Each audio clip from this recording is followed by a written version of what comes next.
नमस्कार, यूट्यूब के इस चैनल पर आपका स्वागत है।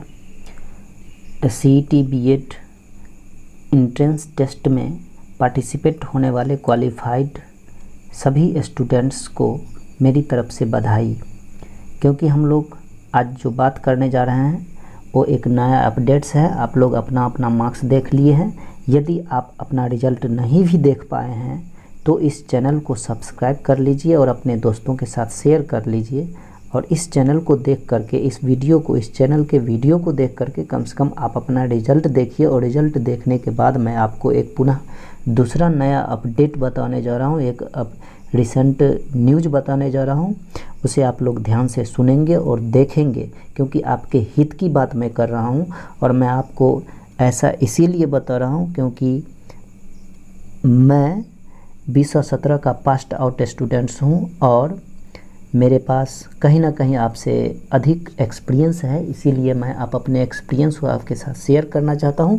इसीलिए आप इस चैनल को सब्सक्राइब कर लीजिए और दोस्तों के साथ शेयर कर दीजिए, ताकि आपकी भी भलाई होगी और मेरी भी भलाई होगी। If you help me I will support you, if you support me I will help you at any time.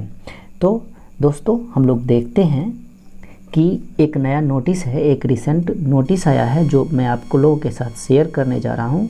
आप लोग आज रिजल्ट देख लिए, यदि नहीं देखे हैं तो चेक कर लीजिए। और चेक करने के बाद वहाँ पर मैं LNME मिथिला यूनिवर्सिटी की वेबसाइट पर एक नया नोटिस आ गया है, उसको आप रजिस्ट्रेशन करने के लिए उसे डाउनलोड करके देख लीजिए कि उस नोटिफिकेशन में क्या दिया गया है जो कि आपके लिए है। तो मैं आपको इस नोटिस को शेयर करने के लिए आपके साथ ये मैं वीडियो आपके लिए बनाया हूँ और आपके साथ शेयर करना चाहता हूँ। इसीलिए इस वीडियो में अंत तक बने रहने के लिए आप इस चैनल को सब्सक्राइब और वीडियो को लाइक अवश्य करेंगे और फ्रेंड्स के साथ शेयर अवश्य करेंगे, ताकि मैं आपके हर एक न्यूज़ को आप तक शेयर करता रहूं। अपडेटेड न्यूज़ या रिसेंटली न्यूज़ जो BEd से रिलेटेड हो, आपके एडमिशन तक आपके लिए प्रॉफिटेबल हो। तो चलते हैं हम लोग उस नोटिस की तरफ कि उस नोटिस में क्या दिया गया है। जैसा कि आप लोग जानते हैं कि आज 5 बजे CET BEd under Lalit Narayan Mithila university के वेबसाइट पर, पोर्टल पर वहाँ आपका रिजल्ट पब्लिश कर दिया गया है। और रिजल्ट को देखते ही बहुत लोग अपने अपने मार्क्स को देख करके क्रिटिसाइज कर रहे होंगे कि मेरा मार्क्स इतना है या मेरा मार्क्स कम है, अधिक है, जितना बनाया था आपने उतना मार्क्स आया है या नहीं है, क्या मेरा सिलेक्शन हो पाएगा कि नहीं, मेरा मेरिट लिस्ट में नाम आएगा कि नहीं। इन सभी चीज़ों की जानकारी आपको मैं देता रहूँगा। इसीलिए चैनल को सब्सक्राइब कर दीजिए और दोस्तों के साथ शेयर कर लीजिए, क्योंकि आपके दोस्त भी, आपके फ्रेंड्स भी कहीं एडमिशन करवाना चाहते हो तो काउंसलिंग में उनका नाम आ जाए, उनका भी एडमिशन हो जाए। इसीलिए दूसरे की हित की भी सोचिए। तो चलते हैं हम लोग इस नोटिफिकेशन की तरफ कि नोटिफिकेशन में क्या है। नया नोटिस है, रिजल्ट आप देख लीजिए अपना रोल नंबर डाल करके। और रोल नंबर डालने के बाद देखते हैं, देखिए यहाँ पर हम आ गए हैं वेबसाइट पर। अब CET BEd रिजल्ट को देखने के बाद हम वहाँ जाते हैं। तो सबसे पहले सर्वप्रथम मैं आपके साथ ये शेयर करना चाहता हूँ कि BEd यहाँ पर मैं देख रहे हैं इसका वेबसाइट है, ये इसका वेबसाइट है LNME मिथिला यूनिवर्सिटी का वेबसाइट है, जो हर हमेशा अपडेटेड न्यूज़ को आप और हमारे साथ शेयर करता रहता है। तो मैं यहाँ देख लेता हूँ, आप लोग भी देखिए। Combined entrance test BEd CET BEd 2021 जो रिजल्ट पब्लिश हुआ है, यहाँ पर जब हम टच करते हैं तो यहाँ पर में एक आता है, इसका इंटरफेस खुलता है ये CET BEd का। यहाँ पर में लिखा हुआ है combined entrance test for BEd CET BEd 2021 BEd and Shiksha Shastri nodal university all colleges under universities of Bihar. मैं आपको कॉलेज का लिस्ट भी बताऊंगा कि बिहार यूनिवर्सिटी में कौन कौन कॉलेजेज हैं। वैसे आप दिए हैं ललित नारायण मिथिला यूनिवर्सिटी के में आप अपना जो है इंट्रेंस टेस्ट दिए हैं। इंट्रेंस टेस्ट देने के बाद आप अपना ये एडमिशन लेंगे और काउंसलिंग होगी। तो इसी काउंसलिंग के रिगार्डिंग मैं आपको एक इम्पोर्टेंट नोटिस आपके लिए मैं बताना चाहता हूँ। देखिए यहाँ पर मैं लिस्ट भी दिया हुआ है, ये जानकारी भी तो आप ले लीजिए कम से कम कि लिस्ट ऑफ BEd कॉलेजेज, यहाँ पर मैं लिखा हुआ है list of BEd colleges under universities of Bihar. तो बिहार में इतने यूनिवर्सिटी है, किसी में भी आप एडमिशन ले सकते हैं, लेकिन ललित नारायण मिथिला यूनिवर्सिटी के अंतर्गत जो अफिलिएटेड कॉलेजेज हैं उसमें आपको लेना पड़ेगा एडमिशन। वो ये रूल रेगुलेशन है, टर्म और कंडीशन है, आप उसको फॉलो करेंगे। मैं मानता हूँ कि इसको आप फॉलो करेंगे। यहाँ देख लीजिए कॉलेज का नाम, यहाँ पर यूनिवर्सिटी का नाम है ये यूनिवर्सिटी का नाम पटना, मधेपुरा, मुजफ्फरपुर, फिर जयप्रकाश यूनिवर्सिटी छपरा। वैसे तो ये नालंदा यूनिवर्सिटी लेता है इंट्रेंस टेस्ट और ललित नारायण मिथिला यूनिवर्सिटी को दे देता है। ललित नारायण मिथिला यूनिवर्सिटी जिस कॉलेज को, प्राइवेट हो चाहे सरकारी यूनिवर्सिटी हो, जो बीएड टीचर्स ट्रेनिंग कॉलेज है, उसको एडमिशन के लिए स्टूडेंट्स को भेजते हैं और वहाँ पर एडमिशन करवाते हैं, जो एफिलिएटेड कॉलेज है। तो इन सब का नाम दिया गया है यूनिवर्सिटी का, वहाँ पर जा कर के उस कॉलेज में आप नाम एडमिशन करवा सकते हैं। जैसे यहाँ पर मैं देख लीजिए, एक कॉलेज है Baba Saheb Bhimrao Ambedkar Bihar university Muzaffarpur, Jayaprakash university Chhapra, Kameshwar Singh Darbhanga Sanskrit university Darbhanga, Lalit Narayan Mithila university Darbhanga, Magadh university Bodhgaya.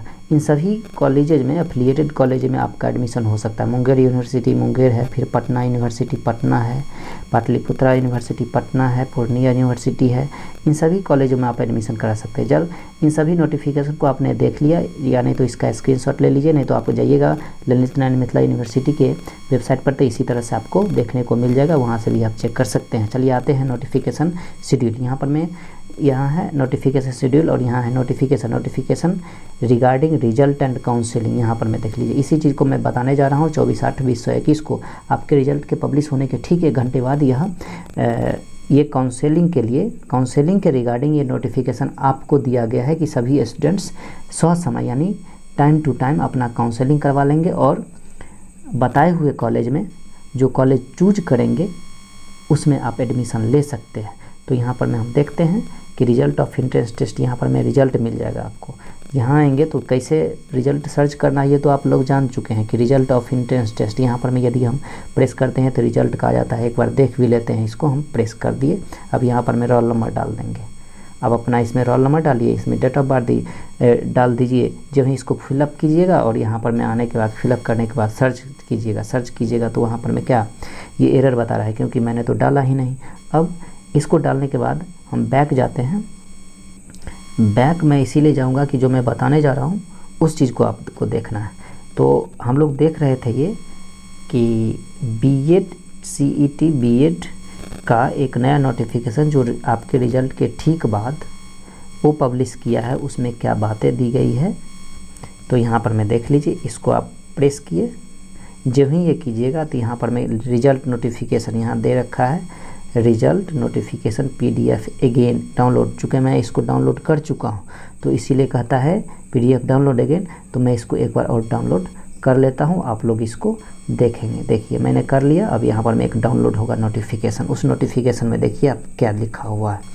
Office of state nodal officer CET BEd 2010 nodal university Lalit Narayan Mithila university और अशोक कुमार मेहता, ये स्टेट नोडल ऑफिसर है जिन्होंने इसको पब्लिश किया है। एड्रेस यहाँ देख लीजिए, ललित नारायण मिथिला यूनिवर्सिटी का एड्रेस है।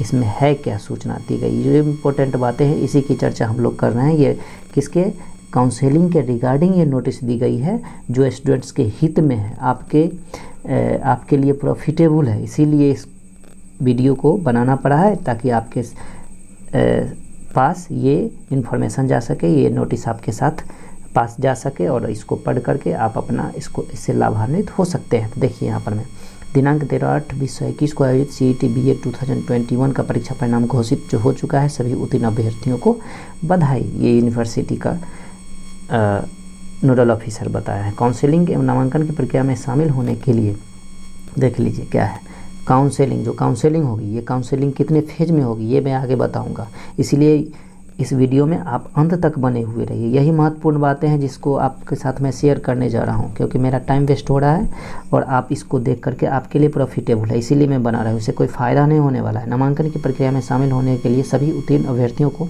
पंजीयन कराना अनिवार्य है। तो पंजीयन का डेट दिया गया है 1/9 से लेकर के 12/9 तक, याद रखेंगे 1/9 से लेकर के और 12/9 तक, यानी 1 से 12 के बीच में आप पंजीयन करवा लेंगे, क्योंकि 12वां दिन आपका ये वेबसाइट स्लो हो जाता है। 12वां दिन के चक्कर में नहीं रहिएगा, आपको 1 को वेबसाइट नहीं खुलेगा, याद रखेंगे 1 को स्टार्ट होता है तो 1 के 12 बजे से या 2 तारीख को वो स्पीड में चलने लगता है, सर्वर डाउन रहता है 1 तारीख को। फिर यहाँ पर मैं 2 से लेकर के और 10 तक अच्छे से सर्वर काम करेगा और फिर 11-12 जाते जाते सर्वर लो हो जाता है या डाउन हो जाएगा, वर्क नहीं करेगा। इसीलिए आप याद रखेंगे, आपके बताने का मतलब ये है कि 2 तारीख से लेकर के और 10 तारीख के बीच में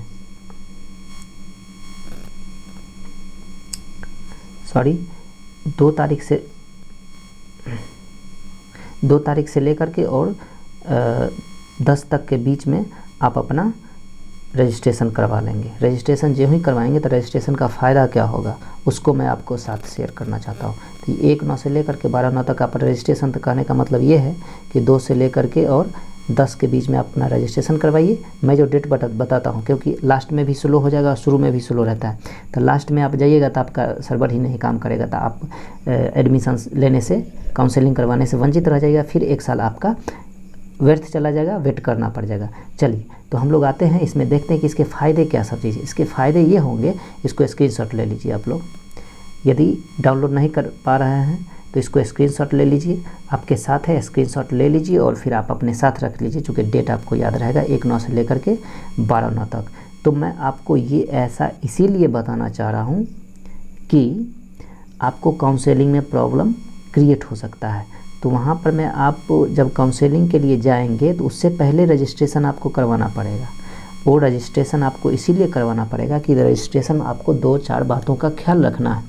वो रजिस्ट्रेशन कराने में आपको प्रॉब्लम नहीं होगा, प्रॉब्लम इससे आगे होगा जब आप रजिस्ट्रेशन करवा लेते हैं। तब रजिस्ट्रेशन के ठीक बाद आपको पूछेगा, रजिस्ट्रेशन करवाने के क्रम में आपका एड्रेस पूछेगा, आपका मोबाइल नंबर लेगा, यूनिवर्सिटी आपका मोबाइल नंबर ले लेगा, आपसे ईमेल आईडी ले लेगा और आपका लोकल एड्रेस मांगेगा, आपका लोकल एड्रेस। और उसके बाद ये 1 2 3 4 5th नंबर में आपसे कहेगा, मैं सीरियली बता रहा हूँ, 5th नंबर में आपको कॉलेज चूज करने के लिए बोलेगा कि किस कॉलेज में आप एडमिशन करवाने के इच्छुक हैं, है ना। आप किस कॉलेज में एडमिशन कराने का आपको इरादा है, किस में आपको अधिक अच्छा रहेगा, वो आपसे ऑप्शन पूछेगा। कॉलेज का नाम दे देगा, ललित नारायण मिथिला यूनिवर्सिटी के एफिलिएटेड कॉलेज जितने भी हैं उसमें से आपको ऑप्शन पूछेगा। उस ऑप्शन में से आपको चूज करना है, कम से कम 8 से 10 कॉलेज को चूज कीजिए, क्योंकि जिस समय एडमिशन होगा तो उसी कॉलेज में आपको दे देगा जिसमें आपकी प्रायोरिटी है। आपकी प्रायोरिटी फर्स्ट कॉलेज में यदि आपको मिल जाता है, ये प्रायोरिटी आपको उसी बेस पर मिलेगा, आपके मार्क्स को देख करके, आपके कैटेगरी को देख करके यह यूनिवर्सिटी तय करता है। इसीलिए रजिस्ट्रेशन करवाने के लिए कह रहा है। तो आप इसमें रजिस्ट्रेशन करवाना इम्पोर्टेंट चीज़ है। तो रजिस्ट्रेशन 1 से लेकर के 12 तक आप अपना करवा लीजिए, 2 से लेकर के 10 तक के बीच में किसी दिन करवा सकते हैं। तो इसमें कॉलेज जब चूज कीजिएगा तो सबसे कॉलेज नज़दीक वाला कॉलेज आप चूज कीजिएगा, क्योंकि नज़दीकी कॉलेज में आप उस टीचर ट्रेनिंग कॉलेज में आप एडमिशन लीजिएगा तो क्लास करने में कम से कम 2 साल यानी 24 मंथ 24 मंथ्स जो आपको क्लास करने होंगे, आने जाने में सुविधा होगी और कोई भी ईजी वे में आप क्लास कर सकते हैं, क्योंकि घर से नज़दीक होगा, क्लास करने में आसानी होगी। नहीं आपका घर है मधुबनी में, क्लास करने जा रहे हैं पटना चाहे मुजफ्फरपुर, तो परेशानी तो होगी। इसीलिए नज़दीक वाला कॉलेज आप ले लीजिए, या नहीं तो समस्तीपुर में आपका घर है, ले लीजिएगा DB केम्स सिंघिया, ले लीजिएगा दलसिंह सराय, ले लीजिएगा दरभंगा या पटना, तो आपको परेशानी होगी। मैं ये एग्जाम्पल के लिए बताया था। यदि आपका घर समस्तीपुर में है तो समस्तीपुर में ही जितने कॉलेज हैं 3 या 4 उसी को प्रायोरिटी दीजिए और उसी में आप एडमिशन ले लीजिए, यही मेरा कहना था। तो रजिस्ट्रेशन इसीलिए हो रहा है। तो रजिस्ट्रेशन में आपको कट ऑफ बताया जाएगा रजिस्ट्रेशन होने के बाद कि कट ऑफ के अकॉर्डिंग आपका first counselling, second counselling, third counselling तक होता है। फर्स्ट राउंड काउंसलिंग में यदि आपका नाम नहीं आता है, ध्यान से सुनिएगा, यदि फर्स्ट राउंड काउंसलिंग में नाम नहीं आता है तो आपका सेकंड लिस्ट में नाम आ जाएगा। यदि सेकंड में भी नहीं आ जाता है, क्योंकि ये डिपेंड करता है, इसीलिए है क्योंकि आपका मार्क्स यदि कम रहेगा तो सेकंड में भी नहीं आएगा, फिर आपको वेट करना पड़ जाएगा थर्ड लिस्ट के लिए कि थर्ड काउंसलिंग लिस्ट कब आएगा। चूँकि आपका मार्क्स कम होगा इसीलिए नहीं है, यदि अच्छा मार्क्स है तो फर्स्ट में हो जाएगा। कैटेगरी को देख करके, आपके कैटेगरी भी कई हैं, जैसे जनरल कैटेगरी हुए, UR होते हैं उसमें, उसके बाद देख लीजिए SC ST EWC, फिर विकलांग है, फिजिकली हैंडीकैप्ड होते हैं, फिजिकली विजुअल इम्पेयर्ड होते हैं, कई कैटेगरीज हैं जो इस कैटेगरी को देखते हुए मार्क्स का कैटेगरी, जैसे देखिए 1 नंबर में मार्क्स हुआ, दूसरा नंबर में फिजिकल हैंडीकैप्ड हुआ, फिर तीसरा नंबर में विजुअल इम्पेयर्ड हुआ, फिर 4th नंबर में देख लीजिए कास्ट वाइज हुआ, फिर 5th नंबर में देख लीजिए कैटेगरी वाइज जो भी है, जितना भी है, इन सभी चीज़ों को ध्यान में रखते हुए मार्क्स को देख करके आपका काउंसलिंग फर्स्ट, सेकेंड और थर्ड में होगा।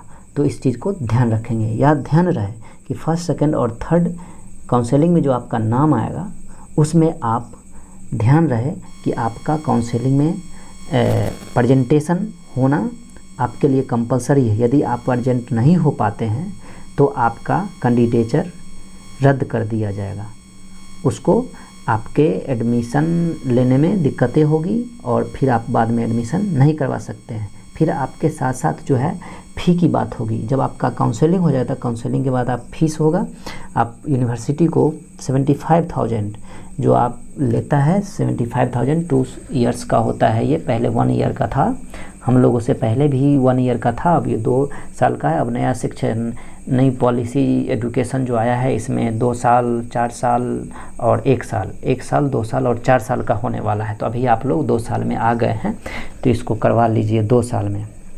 मेरे कहने का मतलब ये है कि जो इंटर से करेंगे वो 4 साल तक का बीएड करेंगे, जो ग्रेजुएशन के बाद करेंगे तो वो 2 साल का करेंगे, और जो पीजी कर लिए होंगे वो केवल और केवल 1 साल का ही बीएड कर सकते हैं, यानी टीचर्स ट्रेनिंग ले सकते हैं।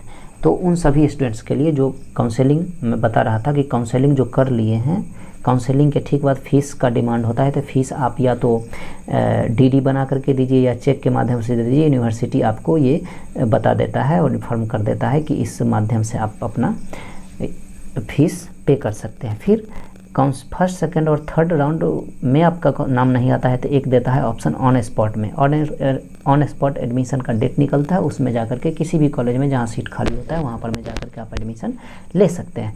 तो इन सभी चीज़ों को देखते हुए, इन सभी चीज़ों को मद्देनज़र रखते हुए हम लोग इस नतीजे पर पहुँचे हैं कि आपका रजिस्ट्रेशन कराना कंपलसरी है, जो डेट 1/9/2021 से 12/9/2021 तक फिक्स किया गया है। इसी बीच में आप अपना रजिस्ट्रेशन करवा करके काउंसलिंग में हिस्सा ले, काउंसलिंग में बढ़ चढ़ करके हिस्सा ले और फर्स्ट सेकंड और थर्ड राउंड काउंसलिंग में भाग लेकर आप अपना एडमिशन नज़दीक वाले कॉलेज में कराने का निश्चय करें।